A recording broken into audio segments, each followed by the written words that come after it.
talking about me, shit get risky. I want money, pumps they itching. Me, I'm on my grizzy. I'm on my grizzy. Wait. They talking about me, shit get risky. I want money, pumps they itching. I pull up on that time, I hope you niggas is prepared. I'm like AI with that practice shit, a Rocky on the stairs. Either way, I'm official, shit I've been through, need a prayer. You gon' probably see the Lord when I hit you with this chair. Woo, feel like Ric Flair, yeah. Bang your baby mama 100 times like a snare. I'm the why, when, and where. Yeah. Pissy drunk off Julio, I pop off like a flare. If I ain't with the $1 billion show, I'm probably in my lair. Going dummy on something like people up under the stairs. I'm a mummy or something, rap a nigga like I ain't present. Got a shout out to that nigga that tried to murder my ex. Know you a blessing to this world and I just pray you get protection. Silly nigga, the money show me affection. Pistol on me moving so freely, some call it reckless. Double necklace like the cup that I'm drinking out of got Henny in. Ghost tells I give you the game cause you know we really in.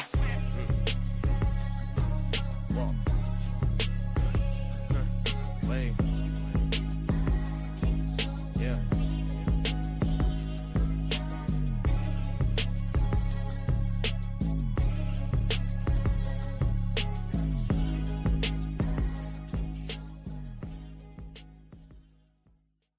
Me, I'm on my grizzy. I be smoking till I'm dizzy. Got his stances on the glizzy. Don't make me spin this bitch like frisbee. Talking about me, shit get risky. I want money, pumps they itchy. Niggas wasn't with me trenches. Niggas better keep your distance. I be on this mission. Blue cheese ain't no dressing. I be vibing, ain't no stressing. If I'm there, I keep my weapon. I want mine and I want extra. If you own it, I'm gon' catch it. I've been on the pot and pressure. Wish that weight like I wrestle that fire. Go turn your west. The Casper collect that plate like a pastor. I'm a money making bastard. Certain squares, white castle, ducking handcuffs and them shackles. I want cheese like a pack of niggas. Snakes without the rider. Me knowing that it's half the battle. Me blow stacks to make them matter. If I'm fucker, then I spatter. Getting heads, you know I'd rather get that bread. You know I'd rather eat that dick. You know I love her. When I'm finished, you can get her. When I'm finished, you can get her.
Y'all already know what time it is. Same suit just reheated. Today, we'll have no Sam Mitchell today. I should have my applause button for that. He had to go down to Florida. You know, that's where old folk go. They go down to Florida when they need to recuperate. So we got some young blood in the house today. I'm joined today by Katja of Just Simply Sports. What's up? What's up? How are you? What's going on? How you doing today? I'm good. I'm good. How are you? I'm great. I'm great. I see you doing some different stuff with your hair today. You always got something new going on. Yeah. Typically I like to have my natural hair out, so I'm giving myself a little break. So yeah, I washed my hair last night and I braided it up. So Okay, you did it yourself? yeah, I'm a Oh, licensed cosmetologist, by the way. So I do hair for a living. see, That's there like my you 9 to go. 5. Yeah. Okay, then we find some new stuff out about you. Mm-hmm. Cosmetology. Okay, Mm-hmm. what kind of hair do you specialize in, or do Uh, you hair just do everything? hairstyling. Yes, I can do extensions. Like I can do like sew-ins and stuff, but typically like just hairstyling. Okay. That's the word. That's the word on the street. Then that's good. I didn't even know Also that. actress. Also actress. I have an agent. So. Oh, look at you. You remind me of my last I had a show called The No Show, Uh-huh. and Okay, my that's my interesting. yeah, my co-host was Arlie Michelle, and she was an actress too. And she Okay. got a role. She got a role in the show Beyond the Gates, which is like a Okay. soap opera. Mm-hmm. Right. So she been doing that, doing her thing. So, Nice. right. So I had to kind of So cut the show. you But had to get somebody, you had to get Sam. Is that how it worked out? no. Well, I did end up moving to doing other podcasts, but Oh, okay. we might crank some up later on. What's up, Mad Knox? Shout out to Mocha Bella. I call the people in the chat, they the bench. So we'll bring some people off the bench here and now. But Okay. let's go ahead and get into it. Let's Because do. Oh last my night, God, not the nail polish. Okay, go I ahead. know, right? I know. This is exactly why I tell people I can't ride with Caleb Williams. I don't believe he can be a good NFL quarterback with the painted nails, that lifestyle. I don't believe that can happen. What's up, Truck V? I see That's you. these new age, athletes. Like they got the painted nails. They're doing TikToks. It's a different day and age for athletes. I feel like. Man, I don't know. I don't see enough of them. Maybe if you a wide receiver, maybe if you even if you was a lineman, because even when Mhm. I was coming up, um, I mean, don't get me wrong. Let's be honest here. There are gay NFL football players. You I'm know sure. this. Yeah. Hmm. When I was coming up, the Falcons had an offensive lineman who was gay, and he played pretty well. I mean, he wasn't an all pro in there like that, but Hmm. he wasn't just opening the gates either. He was Okay. solid. Mhm. So, and they went to the Super Bowl with him. So, don't get me wrong, but at the quarterback position, you just have to be a certain amount of tough, in my opinion, to play that position. And I So don't is think, it the nail polish that makes you feel like you're not tough? Like if he took it off, would yes, you feel like he's yes. more tough? If he, well, it's too late now. He already put it on. Once you put it on, it's hard. You might well keep it on. Don't let it get, hopefully he got a sponsorship deal somewhere. He Hmm. can get some money, D Wade style, but Ryan uh, Williams too, right? right. So, but man, this is nah. But last night, new offensive coordinator Ben Johnson is in Chicago. First drive Mhm. of the game, they march it right down the field. It looks They good. did. Hmm. I even got on my Twitter or my ex, whatever you want to call it. I got on it and I was like, even though I'm not a Caleb believer, that first drive looked really good. Hmm. Because I'm objective when I call the games. It don't matter what I think. I just have to go by what happened. It looked really good. Hmm. It And did. then from there, it looked really bad. I mean, for me, the first half, like they were dominant. Like I'm like, okay, like and the first half, I feel like compared to last season, the beginning of the game, like the first half after that first drive, was like he looked more confident, he looked more in control, he looked more decisive, more poised. I'm like, okay, like I see the Ben Johnson effect, as they say. I'm like, I see it, like I Right. see a little bit of it. And then I had already said that I felt the Vikings were going to win, and it wasn't because of anything that JJ had did. I was like, I believe in the coach. I was like, for him to just get rid of Sam, not bring anybody else in, There's something that he saw with JJ that made him say, we're gonna focus on this young man right here and just throw caution to the wind. So I said the Vikings are gonna win this game. And obviously the way it looked, that they were not going to win that game. But then that second half, even I was so impressed with the way that he kept fighting, even after he threw that pick six and he took all the way in for that touchdown. I was like, man, okay, he still stayed composed. But Caleb, I felt once they started applying pressure, because in the first half, I feel like the Brian Flores defense, I was like, this is not what I'm accustomed to seeing from Brian Flores. What's going on? Then the second half, they really dialed it up, and then Caleb kind of reverted back to his old ways from last season. And then he kind of looked like, okay, look like, what am I doing? Just kind of throwing it wherever. I was like, oh my God, Caleb, what's happening? What's going on? Yeah. JJ, I gave him an F in the first half. I was like, yeah, I get that. Yeah. And I kept hearing Sam in my ear. I don't believe in JJ McCarthy. They send him up. And I really was hoping that he would play, And then the second half, I saw a different side of JJ McCarthy. He threw some really good passes, and I didn't know he had the legs that he had. That scramble out to the right side to score the touchdown, I was impressed. I said, man, in my opinion, he looked better than Caleb Williams to me, and this is his first start ever in the NFL. In the second half, he did. In the second half, he did specifically. The first half, it's his first NFL game, so you're not going to really judge him too harsh, even if they lost, But the first half, obviously, like you said, it was the F. The second half, obviously, he came along a lot better, and he won them the game. He kept his composure, he stuck with it, stuck to it. The team obviously also they believe in him. You could tell in the locker room after the game. I was like, they believe in the young fellow. It was nice to see. Right. Let me pull some people in off the bench real quick. Okay. Truck D says Deebo Samuel's got a BBL. I'm done. I don't.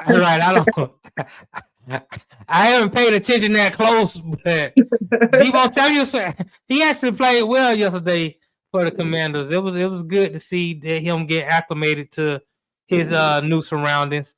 Also, we got DJ Chuck. The Bears got way too conservative in their play callings, and their defense couldn't stop the Vikings running game, which allowed JJ McCarthy to get going in the passing attack to Justin Jefferson. Yeah, Aaron Jones, they did, and that's what I thought Minnesota would do. I didn't think they were just gonna let JJ McCarthy throw the ball all around the field. Definitely when I got Aaron Jones and I got Jordan Mason in my backfield, I'm gonna hand the ball off as much as I possibly can, so that I can get the game a little bit more easier for JJ McCarthy. So that's what I thought would happen. Give me your thoughts on this though, because we saw Detroit Lions too playing the Green Bay Packers, and without Ben Johnson, they look a lot different than what they looked like last year. Now that's only one game, but then you saw Ben Johnson offense with Chicago. Outside of that first drive, it didn't look like the Ben Johnson offense that we saw in Detroit. Who do you think misses who more? Does Ben Johnson miss the players in Detroit, or is Detroit missing Ben Johnson more? And I know that's just 1 week. If I have to vote right now, I'm going to say Detroit is definitely missing Ben Johnson a lot more. To not score a touchdown, so the game is pretty much about to be over. I'm like, okay. Like Caleb, I feel like if you can get him to not, I know it's hard because we're creatures of habit, but if you can get him to play the same way he kept playing in the first half and don't get frazzled and kind of revert back to his old ways, I feel like they really have something for the future that they're building in Chicago. But whereas Detroit, Jared Goff, it was kind of iffy with him anyway, but then you saw him with, Dan Campbell, and then obviously in this offense and Ben Johnson, you said, oh, wow, he's in the conversation for MVP last season, but in the game, we saw on Sunday, it was ooh, what's happening? They look wild out there. I was like, well, it's not the same team. I don't know what's going on. I'm not sure it's going to get better either. Well, I got to believe that Detroit will get better. They just got too much offensive firepower. Now, the defense, that's something totally different. But offense, when I got Amon St. Brown, I got the tight end is really good. Laporta, Jameson Williams, who they just gave new money to, and Tesla. Jameer Gibbs and the other running back Montgomery, they're solid, and they got that Tesla kid. The catch he made against Green Bay. I know it was down the stretch in the fourth quarter, Mm-hmm. but it was Yeah, one of the greatest catches I it was a good ever catch. seen in the NFL. And you still got Jared Goff. I mean, I believe that at some point they'll turn it around. It's just that maybe it's going to take a few weeks. Well, hopefully it don't take too many weeks because you lose so many games, then you're kind of like struggling to like get to the playoffs. So we'll see.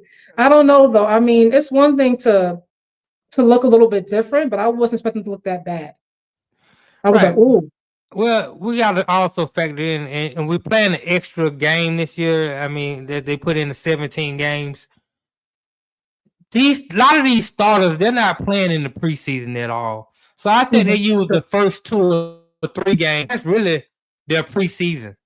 So I always give teams now, since they changed up how they operate in the preseason, I give them 3 games before I really Before start you to judge them. judge them for who they really Okay. are, because it's gonna take time. I mean, aside from obviously losing Ben Johnson and then of course losing Aaron, like for the most part, they have their same core. So I knew Right, it wasn't gonna look exactly the same, but I was like, this is awful. I mean, the Packers obviously are a good team, and then you throw in Micah, they're even better team, especially defensively. But I was just not expecting to look that bad. Like I thought it'd be more of a game. And it was not. right, right. Shout out to Poetic Sin. She says hi to Hi. you and myself. Let's look at this. Okay. Aaron Rodgers, Hmm. new team gets a win. Michael Parsons, new team gets a win. Who's more impressive in your opinion between those two joining their new teams getting a win? Aaron Rodgers with the Steelers or Michael Parsons with the Green Bay Packers? I'm gonna go with Aaron Rodgers. And I say that because obviously the last few years have been kind of rocky for Aaron Rodgers, but Yeah, he looked like he was. I'm not gonna say back to the Aaron Rodgers of old, like back in the day, but he looked a lot more comfortable. Like you could see, like maybe the injury's fully healed now. He's always gonna have his arm talent. But I thought the way he was moving, and getting outside the pocket, I'm like, okay, like I can see this team finally winning a playoff game this season. Like when they get there. uh, The defense now allowing what was it, 31 points, 32 points, I believe, for the Jets was a oh little bit yeah, concerning yeah, because yeah. that's always been like their calling card is the defense. And I'm like the past couple of even like end of last season, I was like, what's happening with that defense? Just paid TJ, and I'm like, something's off there. But I feel like because they have Aaron Rodgers and DK Metcalf, like it looks good. I thought he was more impressive. Yeah, I must agree with you, mostly because he's the quarterback and he's playing the most Hmm. important position in football. Now, Michael Parsons was having put a lot of pressure on Jared Goff in Green Bay, but once Hmm. again, new offensive coordinator, new system. I got to give Hmm. Detroit time, but Aaron Yeah. Rodgers, I mean, 4 touchdowns, that was impressive, and him really trusting his receivers, Calvin Austin probably played his best game that I've seen him play over the last 3 years. So Hmm. playoffs, I'm hoping. I ride with the Steelers and I ride with the Eagles. So I'm hoping because a Oh, lot of those are your two people, teams? You're an Eagles and Steelers fan? That's who you root for? I support those 2 teams. I wouldn't say I'm a Okay. fan all the way because I'm Oh, not a okay. fanatic, but I support those 2 teams. Okay. And Mike Tomlin catches a lot of flack for. I As he mean, should. he hasn't been winning playoff games. He's getting them there. He's finishing above 500 every year. But in Just Pittsburgh, it's about Super Bowls. that's And that's it. It's just like riding, just staying yeah, here. but I could. A lot of teams would like to just finish over 500. They've been down in the doldrums for so long. If they can just finish above 500, that'll be a positive thing for them. If they can just reach the Mhm. playoffs, that'll be a positive thing for them. But Mike Tomlin is so good of a head coach that getting to the playoffs just ain't good enough anymore. That's what I'm saying. Like once you've been in a certain place for so long, like the next level obviously looks better. Like if you're down, if you're like, like what is it? Where's Bryce Young at the Panthers, right? Like who are just like down there right now. If they can like even get some what like a 9 game win season, 10 game wins, like you would take that as a win for a season, right? Because they've been Right. so bad. But Mike Tomlin obviously he's past that. So like, what's the next level for him? Like there's levels to like Lamar and Josh. It's like Super Bowl. because you've been so good for so long, like the next level for you is different for different team. You know what I mean? So it's like for Right. Mike Tomlin, it's like, okay, when we're going to get over this, when we're going to get past this hump. I'm not saying it has to be a Super Bowl, but at least a playoff win. Yeah, but since Big Ben has gone, it's been hard to find a replace Big Ben. I mean, it's not like quarterbacks grow off trees because That's they true. don't. I can give that. Especially when you're over 500 every year, so you're not getting a top draft pick so that you can pick one of the best quarterbacks coming out in the draft. You always have to, wait, which was telling to me again, and I don't want to really hark too much on Shador falling to the 5th round, but Pittsburgh passed on him. They did. At 22, and then they passed on him in the 2nd round. And I was sitting there like, Mike Tomlin, I know he's taking him. I just knew it was a done deal. Really? And when Mike Tomlin didn't take him, that's when I started to really have concerns. Okay, maybe I'm overlooking some things that was going on that I wasn't privy to or I didn't want to accept. And I just You mean had how to he accept showed him. up? How he supposedly showed up and stuff with headphones, like in these interviews, you mean? Not only that, but because I watched every game that Shador played in college. And I thought that he was the 3rd best quarterback coming out. I thought Cam Ward should have been 1st, Jackson Dart should have been 2nd, and then Shador. I was hearing all the reports was saying how he showed up to interviews, how he how his behavior was. But I didn't factor in how NFL coaches and scouts saw him as far as, the lack of arm talent. He's not a super duper athlete. His strengths are the things that we look at as intangible. His football IQ, his leadership. He has a lot of heart. Those things matter to me. Yeah, I believe those things should matter to scouts and GMs, but I've been watching football a long time, and the things they value are big arm, speed, and a huge stature. And he didn't have any of doesn't that. have that. He doesn't have that. That's why he fell to the 3rd round. That's what I'm saying. How did he go before Shador? If we're going by like physique, strong arm, how did he go to 2 rounds before Shador? Right. Well, I mean, clearly they saw something that they liked in him. So, I mean, that's why they took him. And honestly, regardless of how I feel about the situation, because, I might feel that Shador is better than Dylan Gabriel. He didn't prove that. So, I can't really go back and say, well, they got it wrong, because as of right now today, it wasn't proven that they got it wrong. So, I just got to. Okay. But let's talk about this Cleveland game with Cincinnati. And Joe Flacco. Joe Flacco looked good. I saw I didn't watch this game. There was so many games going on. I saw the highlights. I didn't see the full game. Did you watch the full game? Yes, I watched the game. Okay. Joe Flacco looked good. Cleveland, this was a game where Cincinnati didn't win the game. Cleveland beat themselves. Joe Flacco had receivers, Jerry Judy and Cedric Tillman, have balls hit them in their hand paws. And they somehow not only dropped the ball, but hit the ball into the air for the defenders to get the interception. When those things happen, you just like, what is going on? Like, like, how does that even happen? Like, how did it bounce off of your hand to hit his helmet to go to the other person? It's just like, you can't make that stuff up. You can't. And then you had a kicker who not only missed the extra point that would have put Cleveland ahead, but when he had an opportunity to win the game for Cleveland, he missed a chip shot kick. And now you lose by 1 point. And Joe Flacco, 31 for 45, 290. If those receivers catch those 2 passes, he's easily 350-yard passing. That's damn near, he completed damn near 75% of his passes. You said 31 to 45? 31 to 45. That doesn't sound good. No, that's if you look at 31 for 45, that's really good. I mean, you gotta look at the percentages. Okay. Now he threw the ball a lot, so and then you got to count 2 of those incompletions. At least 2 of them were drop passes. So let me look at the. Okay. That's 69%. That's really good in the NFL. So I don't know. I just think Maybe I'm just biased. I feel like Joe Flacco. I'm like, yeah, I mean, don't get me wrong. It's still whether you play good or you play bad, it's still week one. yeah, that's true. It is week Okay, one. okay, he played good week one. Okay, they defense Myles Garrett and the defensive line they got out to Joe Burrow. Joe Burrow only had 113 passing yards. He was Which is, outplayed by the yeah, old man, but I still am willing to bet everything I have that Joe Burrow is going to have a better season than Joe yeah, Flacco. I think so too. Yeah. Right.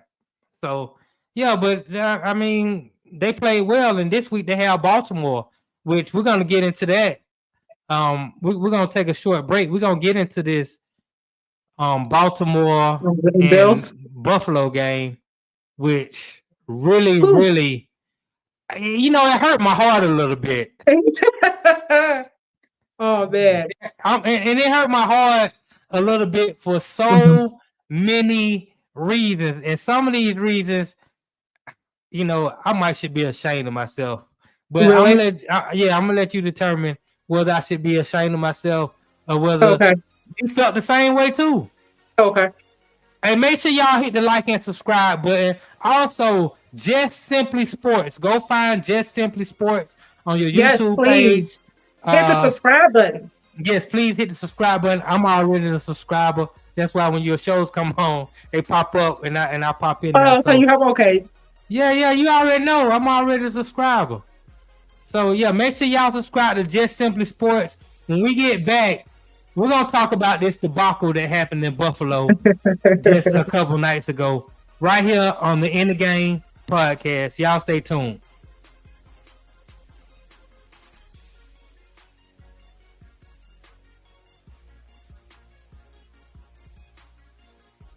Sports fans of Real Talk and Hoops Insight, stay in the game with NBA legend Sam Mitchell. Now you can show your love for the In the Game podcast with exclusive merch from the In the Game online store. Coffee cups, caps, grab bold t-shirts, cozy hoodies, sleek thermal drinking cups, and more. It's all with that signature Sam Mitchell swagger. Visit InTheGameStore.com today and get in the game with Sam Mitchell, because it's more than a show. It's a lifestyle on the In the Game Network. And we're back on the In the Game Network with Coach Sam Mitchell. Lean in right now to hear what the coach has drawn up on the chalkboard. No Sam Mitchell today. He down in Florida rejuvenating. You on vacation? Well, he's taking some classes down there for some financial, okay. like he's part of a business, HGI, that does a lot of financial, they teach people about finances and nice. Okay. insurance and things like that. So he's taking some classes down there with his wife, and it's a positive thing. Yeah, I love Florida. It's nice. Also on Mondays at 1:00, make sure y'all tune in to the Raw Side of Things with comedian Sir Bam Bam. Next week coming up, we have Magic City's DJ. He's gonna come in and he's gonna talk a little bit about the strip club scene thing. Yeah, Magic City. Yeah, we got some people coming in. Might even got some strippers coming in. Y'all just gotta stay tuned. Right. Y'all just gotta stay tuned to see what's going on. Make sure you hit the like and subscribe button as always. And if you're not following Just Simply Sports, please go to Just Simply Sports and make sure you subscribe to that network. Yeah. Your shows be good. Now that guy you be having on the show, I don't know who that guy is. Brother DDS. Yeah, he's annoying, but sometimes y'all have good conversation. Like the back and forth, because y'all are so different to me. Very.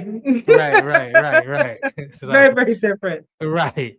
Y'all go check him out. I know Jungle Brother will have some choice words for this guy. Yeah, we'll be on later for the Fever versus Lynx game. Okay. I might have to tune in for that. The Fever versus that should be a pretty good game. Yeah, I mean they're both already in the playoffs, and the Lynx already they clinched the number 1 seed. They already got like the home turf, so I'm not sure if they're going to play their starters or just the bench. But they have a lot of depth regardless, so it should be a good game. Right. Well, this was a good game on Sunday night. You had the Buffalo Bills and the Baltimore Ravens. Yes, it was. 40-41 was the final score.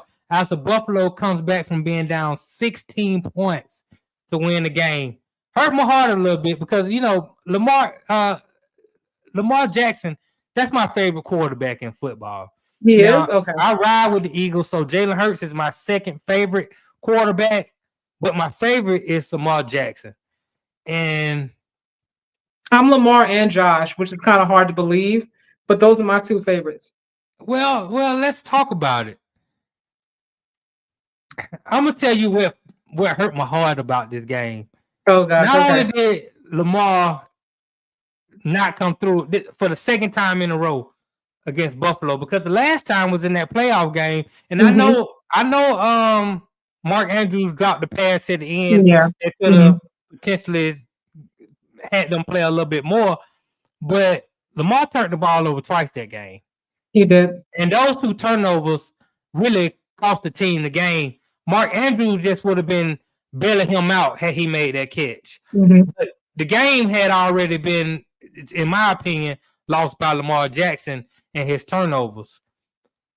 So I feel like when you say that, you kind of take away from Buffalo. Buffalo came out like dominant in that game. Yeah, like, they did. They did. Like they were in control. I give Josh Allen and the Buffalo Bills all the credit in the world. I mean, and they proved it again this Sunday.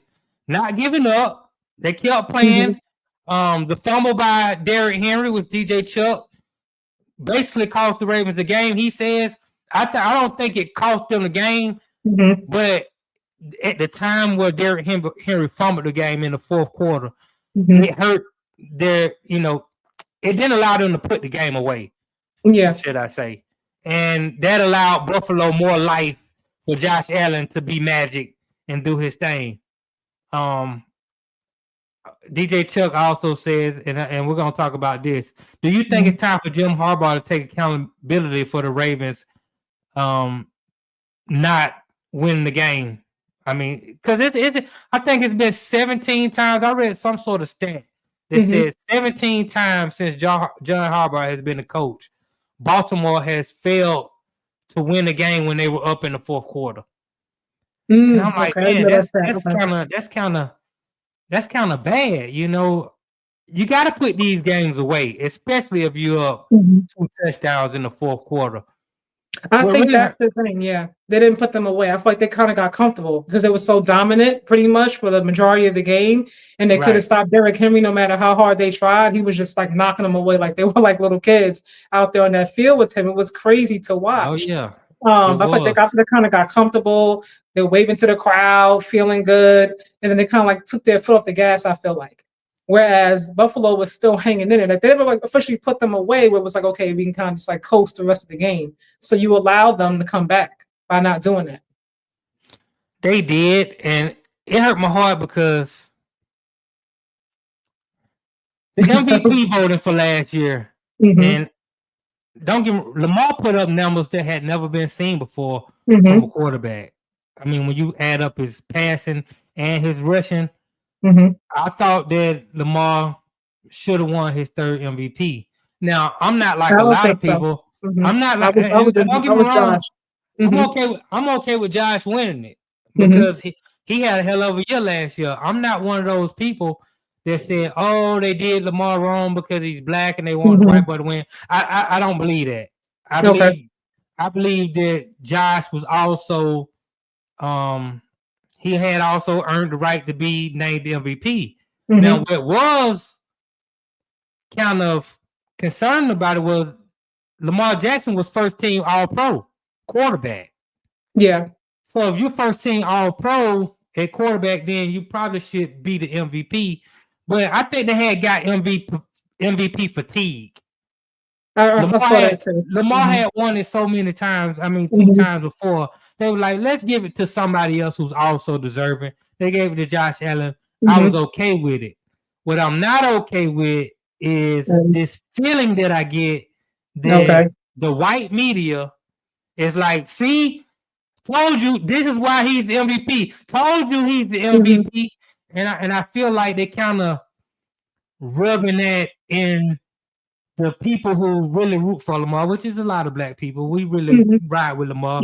I think they kind of rub that in our face in a racial type of way. That's how I felt, and that's why it kind of hurt my heart because it was like, see, this man, he proved to y'all why he's the MVP, and he did. I mean, I got to give credit where credit due. Well, I mean, I don't know what like, you saw like on different pages you were following, or like because I didn't see like I didn't really see like them talking about like on First Take or like Get Up like the way you're describing it. But I will say, and obviously I'm black, and I love both quarterbacks. I root for them both. I want them both to win. You know, they obviously both can't. But for me, I feel like Josh was deserving more so than Lamar because I feel like most valuable player, not best offensive player, not best stats. I'm looking at most valuable. And Josh is the Bills are no without Josh. Period. Like they're not accomplishing anything without him being there. He doesn't have a Derrick Henry on his team. He does not. He doesn't have James Cook is pretty good. He is, but he's not Derrick Henry. No, he's not. He's not Mark Andrews. You know what I mean? Like, although James Cook and the fact that they didn't want to give that man his contract was like wild to me. I'm like, what are you doing without James Cook on this roster? Pay that man. Like, you need him to be paid. So I'm glad it worked out. But for me, I'm like, what Josh did, especially after Stephon left, everybody was like, oh, who's Josh going to have now? You know, Stephon left, and what's he going to do? What are the Bills going to look like? And they came out the whole entire season. Only team I think to beat the Chiefs, I believe. Well, in the regular season anyway. You saw how that went. You know, so I'm just like, you gotta give credit credit's due. Like for Josh, and then he started taking better care of the ball. Like he wasn't like those many interceptions and things of that nature. He also learned like he doesn't have to be a superhero. Like he learned like when and where to be a superhero, if that makes sense. Like I don't have to always put the cape on and take over. You know, like there are times where I could just sit back and just, you know, manage the game. I have to always be a game changer, if that makes sense. Yeah. So for me, Josh definitely he earned that to me, even without necessarily having the same stats that Joe Burrow had. I mean, Lamar Jackson. But if we're going only by stats, then that should have been Joe Burrow, because I think we gotta forget Joe Burrow had a great year last year in terms of stats, because the team obviously made the playoffs and they were losing because the defense was bad. But if we're going by just stats alone, then we're talking about Joe Burrow being MVP. Yeah, and I think Joe Burrow finished third. He led the league in passing and passing touchdowns. He had a great year. The defense is trash. So, you know, but they were better this past Sunday, though. I was like, oh, okay. Like 17-16, the defense got tired of hearing, we're bad. I'm like, okay, you know like what? We're going to play better. If Joe Flacco's receivers catch the balls that were hit in the hand, Joe Flacco passes for 350 yards. That doesn't sound like a defense. I mean, like I said, Cleveland let them off the hook. The defense didn't really look that great.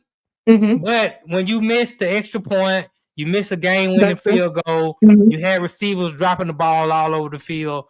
Then but why was the ball dropped? That's because they were applying pressure? Like no, because those receivers you know, no, because you know, people always say that. Yeah, but Steve Smith came out a couple years ago and told everybody in the world who would listen on national television that Jerry Jeudy was trash. Okay. And Jerry Jeudy looked like trash. Well, like you said, it's one game. So we'll see. It's one game, but you need that win, considering that the next week you gotta play Baltimore. And Baltimore is hurting after that. The loss they just took. It was a bad loss. Somebody got to go 0-2. Yeah, that's true. I don't think that Derrick Henry, though, is going to just be running amok with Myles Garrett. We'll see. No, he's not. He's not going to be running amok with Myles Garrett. Myles Garrett is a whole another animal out there. He is. I mean, I felt bad for Buffalo. I was like, oh my God, they can't do anything with him. And I don't feel like it's fair for everybody to blame the loss on Lamar. I'm blaming the coach for that loss. So you're blaming on the last loss this week or the playoff loss? Or both? This okay. One. Okay. So John Harbaugh, I mean, I think he's a great coach. Don't get me wrong. He has won a Super Bowl, but like Mike Tomlin, the Super Bowl came a long time ago. True. Is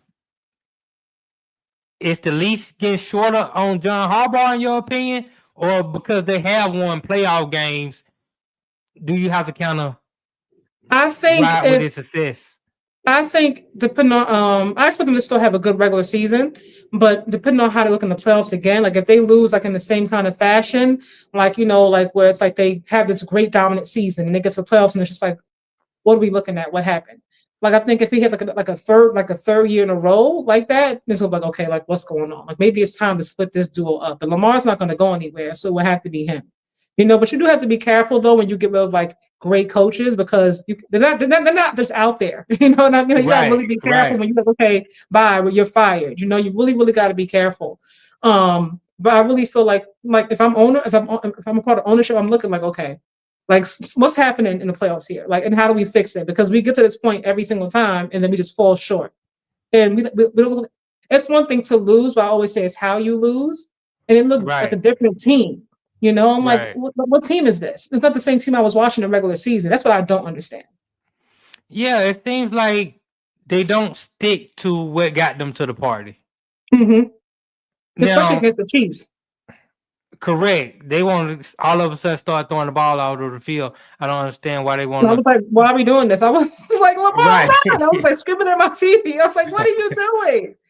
Right, but I feel like with Lamar Jackson, he's a great quarterback. He's a great player. He's what you would call a game changer or whatnot. But in order to win on the highest levels, at some point you have to know how to be a game manager. And at some point, Lamar is going to have to understand, I just need to manage the game from here. I don't need to go out here and be Superman to win it because when I become Superman to win it, I'm also putting myself at risk of running into kryptonite. Sometimes I just need to be Clark Kent, just a regular guy, and trust my teammates to do their jobs and get the job done. Now this week, I can't say Derrick Henry he dropped the ball, literally and figuratively. But for the most part, yeah. I mean, it was punched out because the defense get paid. Give me that. Defense get paid too. And Ed Oliver, I mean, Ed Oliver is a great defensive tackle, and he made plays. Bosa was out there making plays. I mean, I think Derrick Henry honestly got tired too. I mean, he was running up the freaking field the whole entire game, just 50 yards. I was like, oh my God, like it's like track season. I think he honestly got tired. Well, he might have been tired, but I feel like at the same time with Derrick Henry, sometimes you got to know when the journey is over. You still want to stiff arm guys and make a play, but really what we need right now is we just controlling clock. That's what I said when I posted my video. I'm like, this is back to the coach. Like, you don't need to do that right now. You have control of the game. It's like 4 minutes left. Just control the clock. We don't have to be extra again. We don't have to run up the field again. Like, just relax and just manage the game. I mean, if I'm the coach, I call it a run play. Use the timeouts. Like they had timeouts. It's up to Derrick Henry to hold on to the football. The coach can't hold on to the football for him. All he can do is call the run play because we're trying to run the clock out. I don't know. I think it's a thin line, very thin line between should the coach have been more aggressive and putting his feet on the gas as opposed to playing conservative and playing not to lose. I think that's where and everybody at home, all the fans at home, we get to decide what we prefer the coach to do. Yeah, put it on the gas in the moment. Yeah, or just let's try to run out the clock and get this game over real quick. Go ahead. I'm sorry. No, go ahead. I was gonna say I feel like they should have went for it. Also, I wouldn't have given the ball back to Josh. No, all that time on the clock. Absolutely not. You know what? That's gonna be my point as well. I think it all depends on who you're playing on the other side. If I'm playing Josh Allen, I need to pedal to the middle. I don't want to give this guy any chance at all because I know what he can do. It's just some quarterbacks you don't do that. You're like, nope, I'm not giving that ball back. How much time we have? Okay, let's figure something else out. Like I'm not giving the ball back. I know he can beat me. Yeah. Right. And they weren't that far either. Like I'm like, they were like, how many yards? Like, was it 3, 4? Like Lamar just ran that right in. Yeah, he probably could have. I mean, it's always a roll of the dice. Yeah. But I believe in the talent that Lamar Jackson is. I believe in the talent that Derrick Henry is. I gotta believe in my guys at this point. The defense is a problem, though. I mean, 41 points. The same thing for Buffalo. Like the offense obviously is going to be the calling card. It's not the defense anymore for the Ravens. At least it doesn't look like it right now. But I heard all season and coming into this season, the Baltimore Ravens defense has got so much better. It's gonna be the best defense they've tried it out in a long time. They're the best team when you look at the offense and the defense combined. And now after one game, the defense ain't no good. It doesn't look like it to me. Like I said, it's one game, so we'll see. I expect them to win this game this week because I don't think they're gonna go. Hopefully, they don't like lose back to back. Like you never know, fingers crossed. Right. But 41 points, I'm like, I don't like it. That's a lot of points for Buffalo too. I mean, like you said earlier, let's give credit to Josh Allen. Yeah. I mean, the offense for both teams, obviously, having Lamar, having Josh as your quarterback, you're going to put up points. Right. And having Derrick Henry, obviously, it's like Jalen Hurts having Saquon, and AJ Brown, like you're going to put up points. That's to be expected. Right. But 41, and like that's a lot. That's different. Right. Well, let me pivot a little bit because we saw this weekend. I know you talked about it. Coach Prime gets the win over Delaware, and I didn't know Mike Vick won. He won. I'm glad. Yeah, Mike Vick got the win this week. Now I didn't watch the game because I don't watch glorified high school football. But that's what it is. It is what it is. But we saw Deion Sanders win with the third. I mean, he won with all his quarterbacks, but it was the third string quarterback Ryan Staub who came in and really impressed everybody. I mean, he was waiting for his moment. He was waiting. He was ready too. He was like, "Put me in, coach. Here I am. I've been waiting in the back. I'm ready. Just tap me in." Was this like a Rudy moment? I don't know if you're familiar with Rudy. No, I'm not. Oh, okay. That was a movie that came out a long time ago named Rudy. It was about a kid. He was undersized. He wasn't really athletic, but he was a gamer. He wanted to play football for Notre Dame. He just wanted his chance. He just wanted his chance. And finally, they put Rudy in the game. He killed it. Rudy came in and he played. He made a play. Nice. And they won the game. And everybody was like, Rudy. That's how. So you feel like that. So then, yeah. So it sounds like that. Right now, Colorado has Houston next week, and we're all expecting Ryan Staub to start. That was the reports that was coming out, but Deion. They announced it today, yeah. Okay, because I had heard other reports where Deion came out and said the media is ahead of themselves. He hasn't announced the starting quarterback yet. Yeah, I saw it going across the screen on ESPN earlier, like 30 minutes ago. Right. Is it your opinion that Ryan Staub deserves to start this week? I think he earned it. I do. And I got to be fair. He earned it. I mean, he's been here for a while, just patiently waiting, right. But when I always say, are you your best when your best is needed? And when he came in, he did just that. And it wasn't just that he was ready. It was also how the team responded. Like I was telling you, like the team just felt like a different team. Like they had this whole new life. They had a whole new energy. Like everybody just felt like they just took it up a notch. Like it's like a breath of fresh air. And to me, that's important. It's how you respond to your quarterback, how you respond to your coach is also crucial in how you win games. If you don't believe in your quarterback, you don't believe in your coach, it's kind of hard to win games. Like, oh my God, we're putting this guy out here again. It's like a Debbie Downer. Energy is contagious. And but they respond to him. I think he at least deserves this game to start this weekend, if nothing else.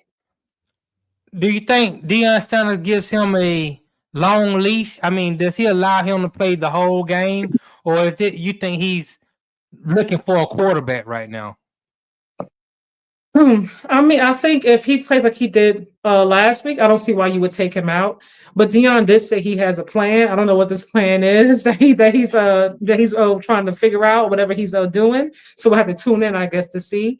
But I mean, if he's playing how he played last week and the team is responding and they're winning, I'm not going to mess with that. I'm not going to take him out and then put somebody else in and see what happens. Not me if I'm the coach. I wouldn't do it. I'm concerned about Colorado. Mm-hmm. That's my team. That's a team I follow. I ride with Colorado because I fool with Deion. I'm concerned about Colorado right now for two reasons. One, they can't stop the run, and my other concern is if you have three quarterbacks, you have none. You have none. And I was told that Salter was that guy. I know the other guy is a freshman. I'm not even judging him right now Yeah. because he's 17 years old. He's so young. Yeah. Right. I think he was supposed to be a senior in high school this year. I Yeah. think he reclassified Mhm. himself. He went up. So Yeah, I believe he went up. I'm gonna give him time. I believe another year or two, he's gonna be just fine. Mhm. But I need Dion to kind of find a quarterback and let's stick that quarterback and let's ride with him. I'm hoping that if Salter is not the guy, because Mhm. I've seen 2 games of Salter and I'm iffy on him. I'm Yeah. hoping Ryan Staub is the guy because Colorado's calling card is going to be the offense. It's not going to be defense. No, it's not. I'm just concerned. I'm like, you had Ryan there for a while, like, why didn't you go to him immediately after, Shador left? And then you had Juju. He was supposed to be the starter, I believe, at first, when Shador left, and then you brought in Salter later on. And then he was Right. announced as a starter. So I'm just like, maybe in practice, there was something that Dion saw from Juju and Salter and Ryan that made him say, okay, I'm going to go with him as the starting QB for the season. And I know people don't really pay attention to it, but I always say, like, a lot of this is mental. Like, when it's one thing to be in practice, but when you're there with Coach Prime and all the media that he brings, all the attention and all the fans and the stands, is different, like it literally is prime time. And if you're not Right. prepared for that, mentally, you look like a whole different person when those lights shine brightest. And I think it's the biggest thing for him. I think really mentally is what's really throwing him off, not so much his lack of talent. Because we've seen him look better. I watched some of his old highlights. Like, you've seen him look a lot better. He would have went with him as a starting QB if he really thought that he didn't believe in him. Like, Coach Prime's not a fool. I really feel like mentally he needs to get past whatever, I don't know, is the blinding lights. I don't know, whatever it is. Like, I need him to get past that for himself. Because he took a big risk coming there for his last year of eligibility. Because he doesn't have any place else to go after the season. This is it. And maybe it'll be good for him to sit back and watch for a little while. We'll see how Staub performs, if he can keep the job, or like I said, maybe he needs to just hold the spot just a little bit so Salter can figure it out in his head and get things to slow down. Another person who needs to figure some things out is Angel Reese. We're gonna get to Angel Leave Reese. my girl alone. I mean, she just into the drama, man. And I kind of like it. So we'll discuss it when we get right back. Yes, we need right to. Here on the In the Game podcast.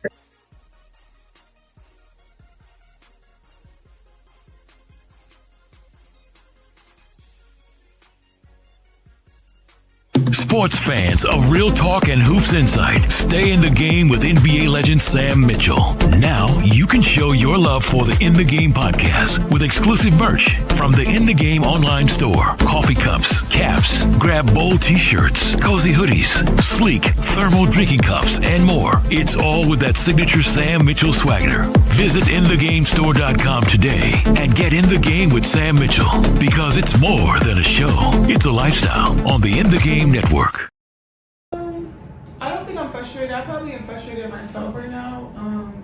I think the language is taken out of context, and I really didn't intentionally mean to put down my teammates because they've been through this with me throughout the whole year. They've busted their ass just how I busted my ass. They showed up for me through thick and thin in the locker room when nobody could see anything. So I would apologize to my teammates, which I already have, about the article and how it was misconstrued, about what was said, and I just have to be better with my language because I know it's not the message, it's the messenger, and understanding what I say can be taken any kind of way, so I just have to really be better for this.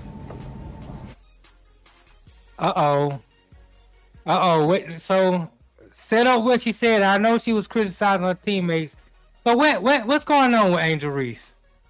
Right now, I really don't understand it. I feel like, if I'm being completely honest, I don't like the organization. That's number one. Chicago Sky are awful as an organization.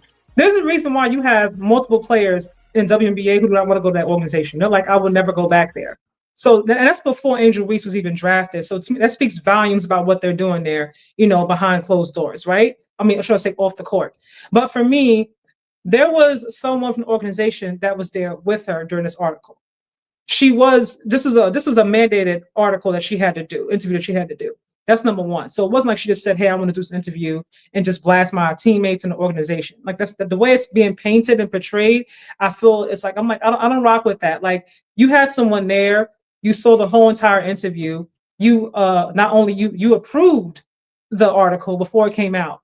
And then once it came out, you pretend like you had no idea. It's like, oh, we're blindsided by this whole article that Angel Reese, this whole thing that she said. How are you blindsided when you approved the article? Like you saw it before it came out, you approved it. You could have made some changes.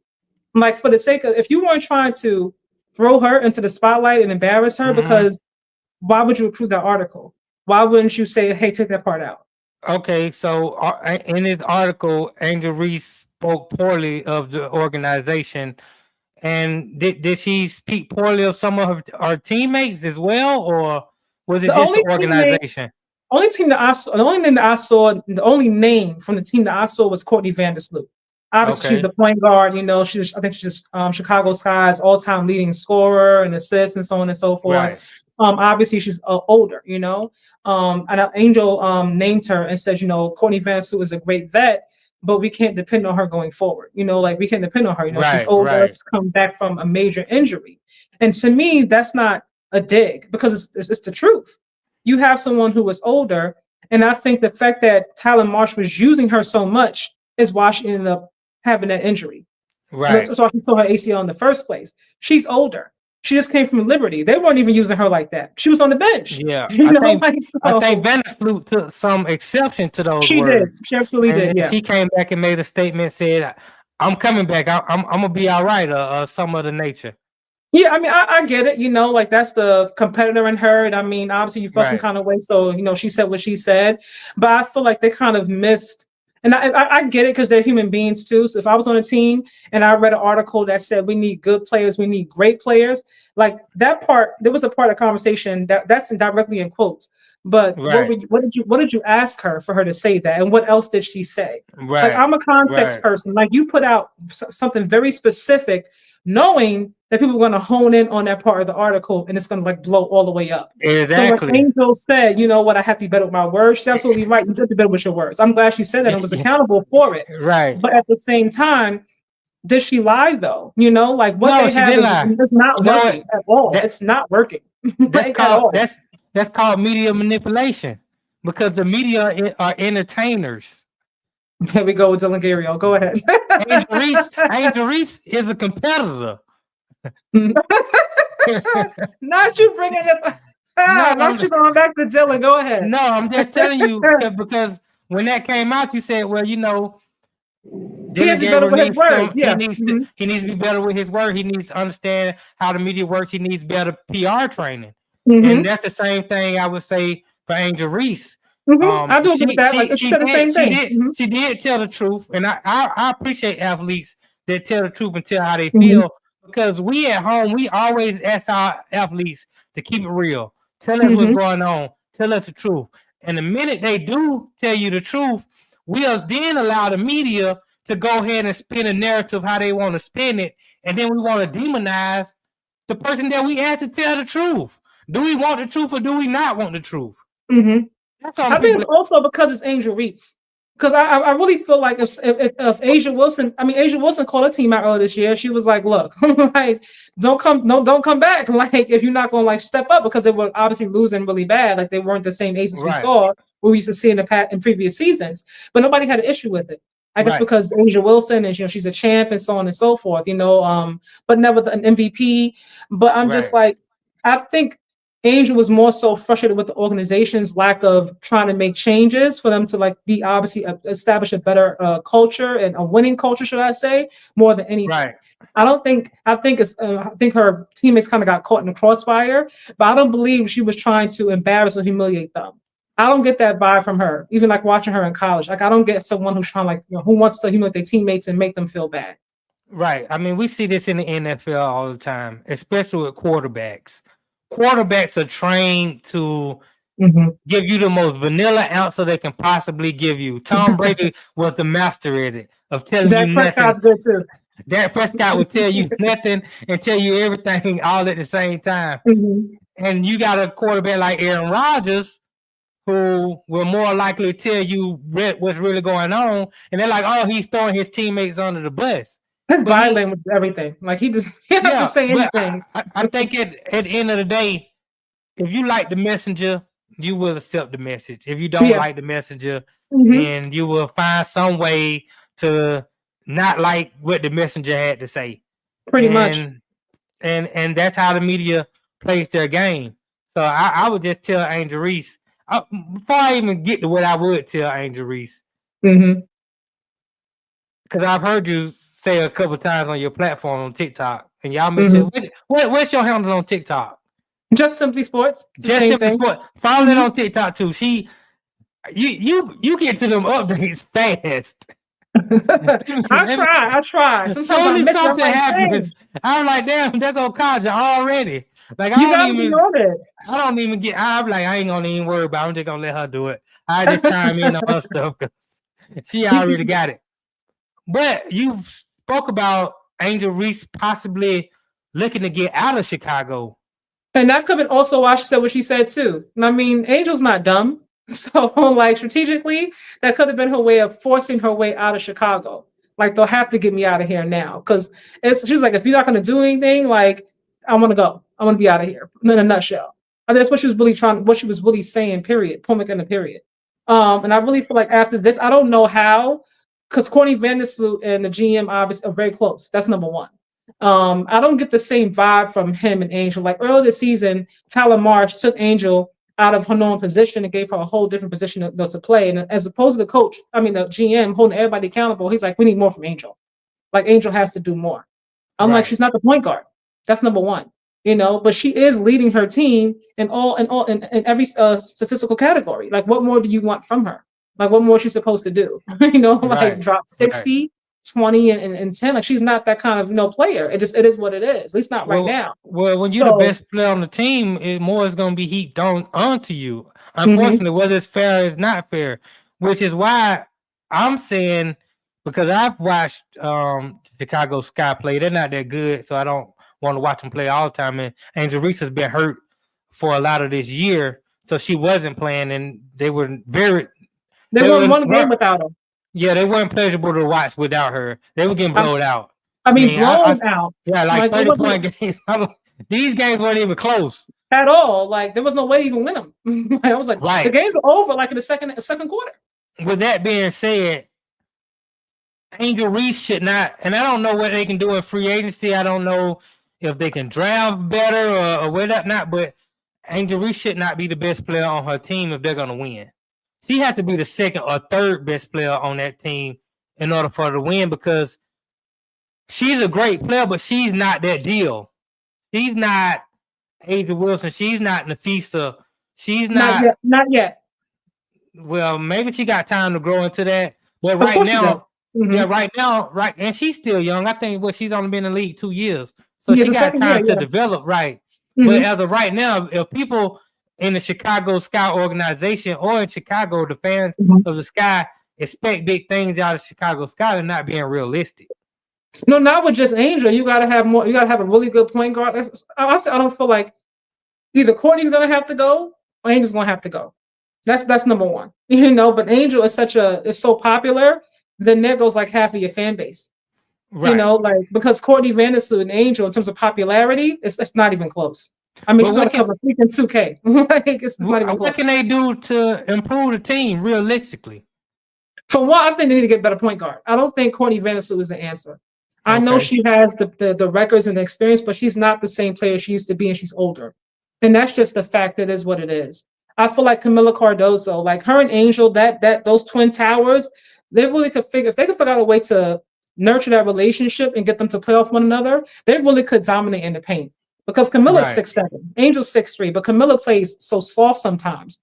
Angel's more aggressive, like Camilla really could be like a Derrick Henry in a sense, on the court, because she has that size, but she's so gentle, and like nice. It's like, girl, she was dominant in South Carolina though. Huh? She was dominant in South Carolina. She looked a lot better, yeah. I said also goes back to coaching. I feel like players take or teams take on an identity of their coach. I don't know if the team believes in that coach. I don't. Right. They rallied, for Teaspoon. They may not have had the best record. It was better than what it was this year, and they played Right. harder. I don't even see that this season. Like, they're not even playing with the most effort. I'm like, what is going on? Point guard or no point guards, you can always control your effort. They just like be out there, just like going through the motions sometimes. I'm like, what's going on here? Right. Mocha off the bench says, Katja, who is your team? And WNBA? I think she was referring to your NFL team. I don't have a team, you guys. Like I said, I like players more so than like actual teams. Right. So for me, it's Lamar Jackson and Josh Allen. Okay. All right. That's fair. And you do you have a WNBA team that you like?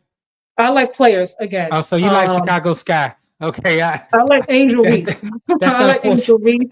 That's I like unfortunate Angel for you. Reese. I like Asia Wilson. I like Nafisa Collier. Right. Who else? There's quite a few players I like. I like Rakia Jackson. I like to. Oh yeah, she's Rakia, grown she a lot. balling. Like she's been balling. Yeah, I Right. like to see her. I like to see Right. her growth. I hope she gets to be an all-star. I know that's something that she has on her list of accomplishments she wants to get to. Hopefully someday soon. Right. But I like John Claude Jones. Okay. So there's a few that I like. But as far as like one team, I'm like, I want this team to win. No, not one team. Right. I feel you on that. Let's give, before we get out of here, shout out to the 2025 Hall of Fame class where we saw Carmelo Anthony, Dwight Howard, Sue Bird, Maya Moore, and Sylvia Fowles all make the Hall of Fame along with the 2008 U.S. Men's Olympic team. But before we get to the Olympic team, out of those players, Dwight Howard, Carmelo Anthony, Sue Bird, Maya Moore, and Sylvia Fowles. Sylvia Fowles was great. Who was the more impactful player? I don't want to say the best because some people will say, well, he's a man, so he got to be better. But I don't want to use that. Who is the most impactful player out of those five, in your opinion? So for me, I didn't watch it. I saw like some of the clips, obviously. And I didn't watch Maya Moore back in the day. Like I didn't really watch Sue Bird. Oh man, you missed a treat. I've seen like clips here and there, but like I didn't like watch full long games, so like I don't want to misspeak. But if I have to like choose just off of like what I saw like online in terms of like best like most impact, I'm gonna go women. I'm gonna go Maya Moore, Sue Bird. Oh yeah, you can't. Well, damn, both of those are really good. I think Maya Moore is the best female basketball player of all time. And I know some people say Cheryl Swoops because Cheryl Swoops was amazing. She was great. They don't like her because of her Caitlin Clark comments. They're never gonna. Cheryl Swoops was great, and Cheryl Miller. I mean, I think she scored 100 points in the high school game, and 100 points is 100 points no matter where you get it. True. But man, Maya Moore was the real deal. UConn, high school, in the pros. She won a championship. She was a winner everywhere she went. And man, it was just a pleasure to watch her even get to play. I mean, she hooped like a dude, but was feminine as any woman who's ever lived, So it was great to see her. Now, the 2008 U.S. Men's Olympic basketball team, I think that's the second best team ever assembled for the Olympics. Yeah, I mean, period. I mean, they would when you put all those players together. I mean, it's hard. Now, if I had to rank them, I would go this last Olympic team. I think they're the best team ever assembled. I would go the 2008 Olympic team, and then I would go the 92 Dream Team. Now, I know a lot of people would kill me on this because it's some people who just would not hear any team being better than the 1992 Olympic Dream Team. They were great, but they didn't play the competition that these teams are playing today. The world has gotten better.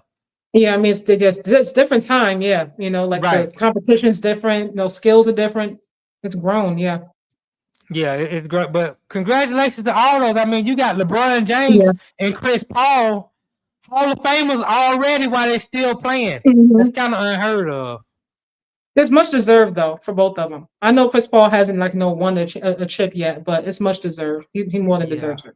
He ain't gonna win one.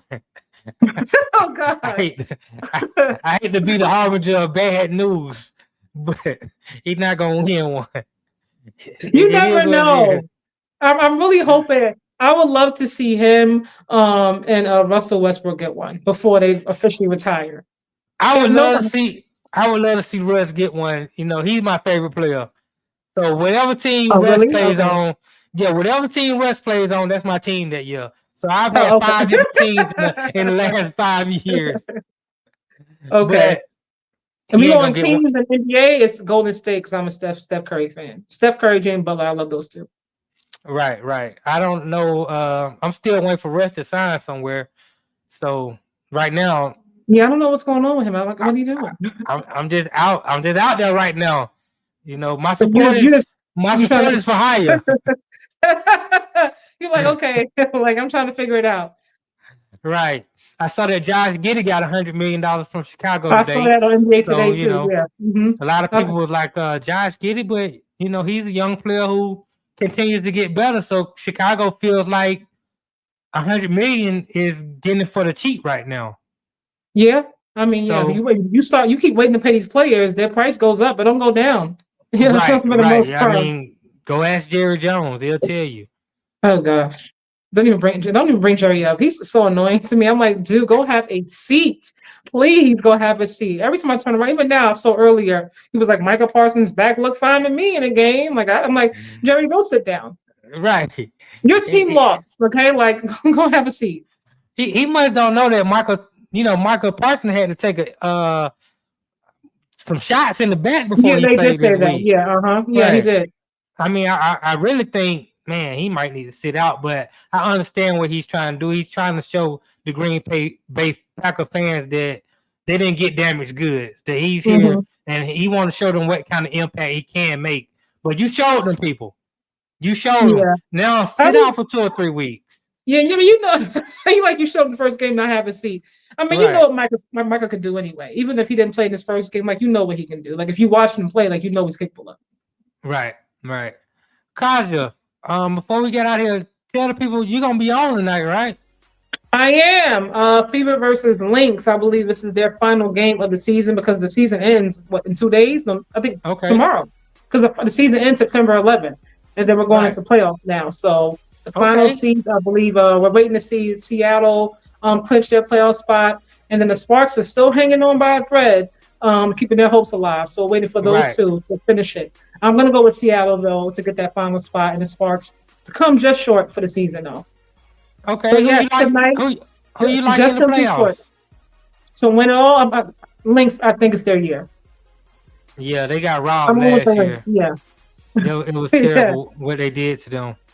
Yeah. So tonight on Just Simply Sports, make sure y'all tune in to Yep. On watch YouTube. right the Lynx and the Fever, and they talk about all kind of stuff while you're in We there. do. We do in between. Yeah. I like that y'all interact with the chat a lot, you know, and allow the chat to be a part of the show. Yeah, So you have to. yeah, It's fun because so y'all be saying yeah, some wild things sometimes. yeah. I always keep it professional, but I don't know. But yeah, I look forward to it. What time is that gonna be? 8 o'clock. 8 o'clock. So y'all 8 tune o'clock. in Yep. to Just Simply Sport. Get your commentary on the Lynx versus the Fever and more. I appreciate you coming on today. Yes. Thank you for having me. Right. What were you able to? Well, I'll talk to you Okay. off the air. But Uh-huh. yeah. But on Thursday, we'll be here. We'll be previewing the Thursday night football game on the In the Game podcast. Also, we'll review the bets Oh that yeah, the me and Packers, Sam. right? Yeah, we'll review the bets that me and Sam had over the weekend and how that turned out. Who won most of the games that we picked against the spread, and we'll also pick more games against the spread for this upcoming weekend. So there's a lot going on the In the Who do Game you have podcast. Thursday? Before you get out of here, who do you have Thursday? You have Packers or Commanders? Uh-oh. Shoot, that's a good one. That's a good one. Right now, I'm leaning towards the Commanders. I'm going Packers. I'm leaning towards the Commanders. The Packers didn't. They looked okay, but they should have looked a lot better considering how poorly Detroit operated on offense. With the opportunities that the Packers had, I expect them to at least score 35 points in that type of setting. But, the Commanders didn't look all that great either. So, first game. I'm still rooting for Russ, you guys, and Russ we trust. I'm going to keep saying that, period. I think Russ, this is it for Russ. Reports were that Dayball went into the ownership today and asked if it's okay to make that move. He's going to give Russ this game. I don't know if he's going to give him the whole game, half the game, but if Russ doesn't play better this week, it's over with for Russ. Well, hopefully that O-line can help him out. I'm like, come on. Yeah, but you know how football go. True, yep. Right. Blame the quarterback, yep. Right. Win or lose, blame the quarterback. Yeah, especially when you got a young one on the bench. The backup quarterback is always the fans' favorite player. Yeah, I mean, but he hasn't played in the actual NFL game, and they have a gauntlet of a schedule. So be careful. Rush is throwing him out there so soon. Well, when you got a young quarterback, sometimes it's best to just throw him in the fire and let him learn from his mistakes. Let him learn, I get that. You're gonna sacrifice that year. I mean, so it is what it is. But I appreciate you again. We'll be tuning in tonight and until Thursday. We're gonna holler at y'all. Don't hate the game like Sam would say. Play the game different. I like that.